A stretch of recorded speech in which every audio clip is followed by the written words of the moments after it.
Obligasi merupakan salah satu jenis investasi pilihan kalau kamu pingin return atau imbal hasil atau kupon yang stabil.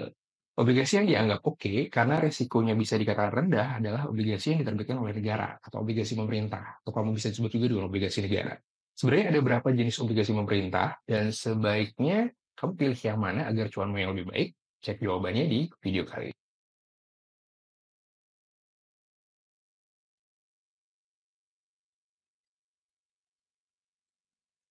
Hai, saya Ngurah dari Pintasam, tempat kamu dapetin insight investasi yang bisa bikin kamu cuan. Kali ini bakal bahas tentang obligasi. Jadi khususnya obligasi negara. Kira-kira obligasi mana yang menurut saya itu menarik buat kamu, tentunya dengan imbal hasil yang lebih baik. Dan tentunya lebih stabil ya kalau obligasi pemerintah atau obligasi negara. Jadi kalau kita ngomongin obligasi itu langsung aja ada dua ya. Pertama yang konvensional dulu, obligasi negara dan surat pembayaran negara itu ada dua lagi jenisnya, falas maupun rupiah. Dan di rupiah itu ada variable rate dan fixed rate. Nah ini kata kuncinya ya, karena ada perbedaan yang signifikan, khususnya dalam hal kupon yang kamu terima. Jadi kalau SBR ini dia kategori variable rate, KURI ini kategori fixed rate. Nah, ini dia imbal hasil atau kupon dari ORI secara historical. Saya ambil yang ORI 20 sampai yang ORI yang terbaru, ORI 23 ya. Dan ORI 23 itu ada dua versi atau dua pilihan. T3 itu artinya jangka waktu jatuh temponya 3 tahun, kalau yang T6 itu 6 tahun. Nah, di sini kamu bisa lihat kuponnya 4,95 sampai 6,1. Kecenderungannya akan mengikuti kenaikan, kecenderungannya akan mengikuti suku bunga acuan. Tapi dia fix sifatnya. Jadi kalau suku bunga acuan naik turun, dia tetap dapat segitu aja. Nah, saya buat ada katanya karena ada pajak sebesar 10%. Seperti itu. Kemudian juga ada saving bond retail. Nah, ini yang floating with floor atau variable rate, di mana kuponnya ini kamu bisa lihat 5,1, 5,5, 6,15, sampai 6,35. Tapi setahu saya untuk SBR 11 itu sudah naik ya. Maksudnya karena dia punya spread. Nah, ini perbedaannya ya. Spread ini maksudnya apa? Spread ini adalah jarak atau selisih antara suku bunga acuan dengan kupon ketika di awal diterbitkan. Nah, ini spreadnya dua. Jadi ketika suku bunga acuan naik, dia bakal naik juga. Dan setahu saya kupon SBR itu udah setara dengan 7,5% kalau nggak salah untuk periode ini ya. SBR 11, kalau SBR 12, kalau SBR 12 ya 0,85 dia spreadnya. Dan ingat pajaknya juga 10%, jadi netnya segini nih dapatnya. Oke. Kemudian yang kedua itu terkait dengan surat berharga negara syariah. Itu bedanya mirip juga, cuman bedanya di syariah saja ya. Jadi nanti saya juga liatin perbandingannya. Nah, itu ada dua, sukuk sukuk ST atau sukuk tabungan, ini yang variable rate, dan sukuk retail yang fixed rate. Itu ya. Jadi kalau SR ini kayak ORI, ST ini kayak SBR. Untuk SR sendiri kuponnya 5,1 sampai 6,4, SR terbaru di SR 18, T3 dan T5, 3 tahun dan 5 tahun, netnya sekian. Dan untuk sukuk tabungan yang tahun ini keluar dua seri sekaligus, ST10 dan ST11, ini spreadnya juga bisa kamu lihat, ini lumayan banget ya untuk kamu yang lebih suka dengan imbal hasil yang lebih tinggi dibandingkan deposito, dan ada negaranya, dijamin oleh negaranya, dan juga stabil gitu loh. Bahkan kalau suku bunga acuan naik, ini bakal ikut naik. Semudah dan sesimpel itu sebenarnya.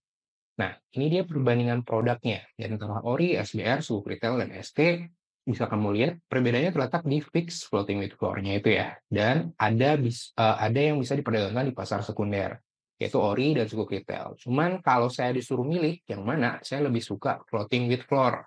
Karena dia bakal naik ketika suku bunga acuan naik, tapi bakal tetap ketika suku bunga acuan turun. Jadi lebih enak, meskipun tidak ada perdagangan di pasar sekunder yang menurut saya akan menjadi kurang pas juga kalau kita jual ori atau SR di pasar sekunder, karena biasanya nggak terlalu menarik jadinya gitu ya. Dan ini meskipun memang sekali lagi potensi capital gain atau loss itu ada di ori dan suku retail, tapi menurut saya pasar sekunder kurang menarik aja gitu ya. Pendapat pribadi tentu saja. Kemudian penyataan halal ada syariahnya di SRMI untuk suku retail dan ST, dan semuanya dijamin oleh pemerintah. Dan nah ini dia yang obligasi yang lagi in atau yang terbaru namanya FR. Bukan terbaru sih ya, cuman memang lagi banyak yang tiba-tiba memilih obligasi FR karena kan promosi yang bagus dari beberapa aplikasi. Nah, di sini kamu bisa lihat bedanya adalah kuponnya itu 6 bulan sekali, bukan sebulan sekali. Selain FR sebenarnya ada Indon dan Indois, cuman yang FR ini yang lebih lebih populer aja ya gitu ya. Nah, sekarang pertanyaannya bagaimana memilih FR yang tepat? Jadi coba saya lihatkan dulu ya, ini database dari FR yang ada di Indonesia saat ini, mulai dari FR 101 sampai FR 62 dengan jatuh tempo. Nah, bedanya dengan obligasi retail atau SBR atau ST adalah yang maksimal mungkin 6 tahun saja ya jatuh temponya. Nah, kalau FR ini bisa sampai 20 tahun. Jadi bisa lihat maturity date ini artinya tanggal dia jatuh tempo ya. Nah, di sini kamu bisa lihat juga ada 6, ada 7 dan sebagainya, bahkan 8. Cuman ada banyak kesalahan seperti yang biasanya dilakukan oleh pemula ketika membeli obligasi FR adalah mereka merasa kalau udah beli FR ya udah oke gitu ya. Padahal harus dicek dulu sebenarnya belinya di harga berapa. Ya, jadi ada kalau kita biasanya beli FR kan di pasar sekunder ya, atau ya ada bantuan dari aplikasi dan sebagainya. Cuman biasanya harga belinya itu jarang yang di bawah 100 ataupun 100%. 100% itu apa sih maksudnya? Artinya harga normalnya lah ya. Harga kalau misalnya 10 ya udah 10. Tapi kalau kamu biasanya kalau kita pengen ada yang jual, kan dia pengen cari untung juga dari spreadnya itu sehingga dia bisa jual di harga 110 sehingga kita belinya di harga 110 gitu loh maksudnya. Jadi ada spread 110. Jadi misalnya saya contoh FR79, dia itu bisa ngasih 8,375, tapi karena saya beli di 110%, maka sebenarnya kalau saya pegang FR ini sampai jatuh tempo, saya cuma dapat 7,28%. Seperti itu, jadi bukan 8,375 sebenarnya ya. Atau misalnya saya malah belinya dapatnya di 125, saking mahalnya, tapi saya ngebet banget. Ya, jadi saya sebenarnya dapat 5,88% saja yield to maturity-nya atau ponnya hingga jatuh tempo. Tapi misalnya saya lagi beruntung banget, wah saya dapat obligasi FR harga belinya cuma 90. Ya siapa tahu ada yang jual butuh uang cepat banget ya, sehingga dia jual di harga yang lebih rendah dibanding harga dia beli. Sehingga kita dapat 9,63. Nah, itu dia. Jadi bakal depend kamu dapatnya di harga beli berapa. Seperti itu. Terus pertanyaannya apakah yang mana yang lebih menarik? FR ini menarik kalau kamu dapat di harga beli yang oke juga gitu ya. Dan kamu memang berorientasi lebih ke jangka panjang dibandingkan obligasi retail yang ori yang 2 atau 4 tahun ataupun SBR dan sebagainya. Jadi kalau kamu misal usia-usia yang wah saya mau pensiun nih lebih pingin yang stabil-stabil aja, maka FR juga bisa menjadi solusi atau obligasi yang lain tergantung sekali lagi kebutuhan dan gaya hidupnya. Nah, untuk kebutuhan gaya hidup sebenarnya bakal di-plan lagi ya. Nah, jadi saya coba langsung share juga. Sebenarnya berapa sih uang yang bisa kita pakai untuk beli obligasi itu bakal depend misalnya ya, kebutuhan bulanan kamu anggap 15 juta rupiah per bulan, berarti setahun kan 180 juta rupiah ya.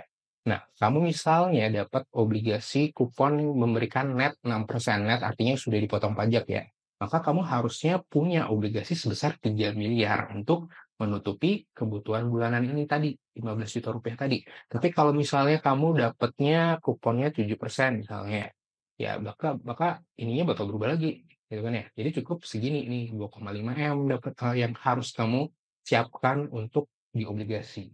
Seperti itu. Tapi ingat untuk mendiversifikasi karena selain obligasi ada saham, reksadana indeks atau misalnya properti juga bisa sebagai bagian dari passive income strateginya kamu untuk financial freedom tentunya. Seperti itu ya. Eh, penjelasan saya tentang obligasi semoga bisa memberikan insight buat kamu dan semoga sehat dan cuan selalu.